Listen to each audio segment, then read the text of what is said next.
ሰላም የዩቲዩብ ቤተሰቦቼ እንዴት ናችሁ? ሰላም ናችሁ? አልሐምዱሊላህ እኔ በጣም ደህና ነኝ። ጾም እንዴት ይዟችኋል?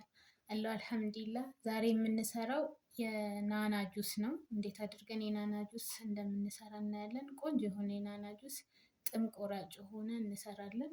የሚያስፈልገን ናና፣ 3 ሎሚ፣ ዝንጅብልና ስኳር ነው። ናናውን እንጨምረዋለን። መፍጫ ውስጥ ናናችንን እንጨምራለን።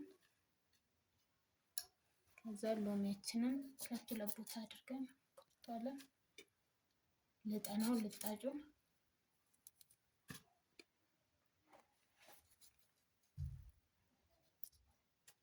ከዛ ዝንጅብል 2 ፍሬ ዝንጅብል 4 ቦታ ቆርጠን ከዛ ውሃ እንጨምራለን።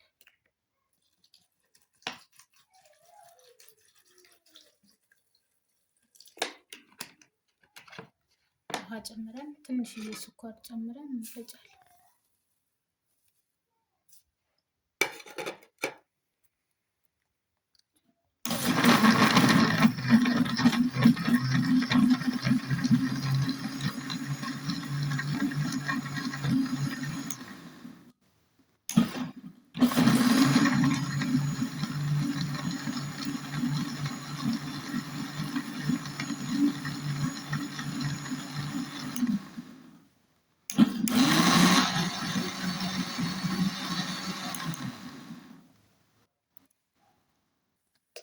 የፈጨነውን እናጠለዋለን።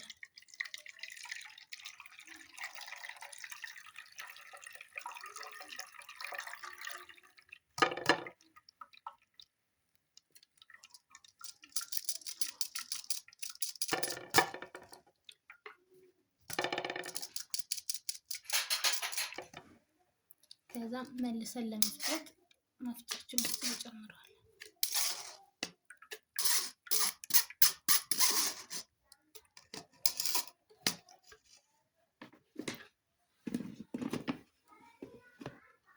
ከዛ መልሰን እንፈጨዋለን። ትንሽ ውሃ ጨምረን መልሰን እንፈጨዋለን።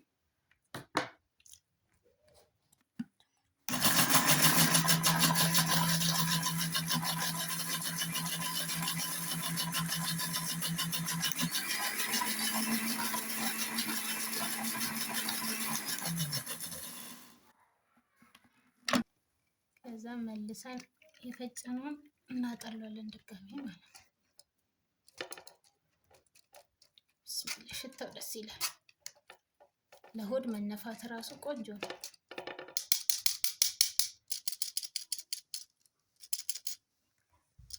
ከዛ የፈጨነውን በዚህ ውስጥ እንጨምርና ከዛን ስፕራይት እንዲሁ በባዶም የተፈጨውን መጠጣት ትችላላችሁ። ስፕራይትም ጨምራችሁ መጠጣት ትችላላችሁ። ከዛ በረዶ እንጨምርበታል እንዲቀዘቅዘን በረዶ ጨምረን ከዛ ሎሚ እንዲያድርገን እንጠጣለን ማለት ነው። አያችሁት?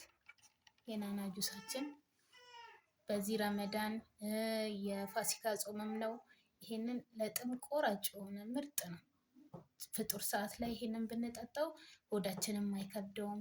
ውሃ ከመጠጣት ይሄንን መጠጣት ይሻላል እና ምርጥ የናና ጁስ ነው። ለጤና ጠቃሚ፣ ለሆድ መነፋት፣ ለጥም ቆራጭ ምርጥ ነው። ሞክሩት። በጣም ቆንጆ ነው። በረዶ አድርጋችሁ ጠጡበት።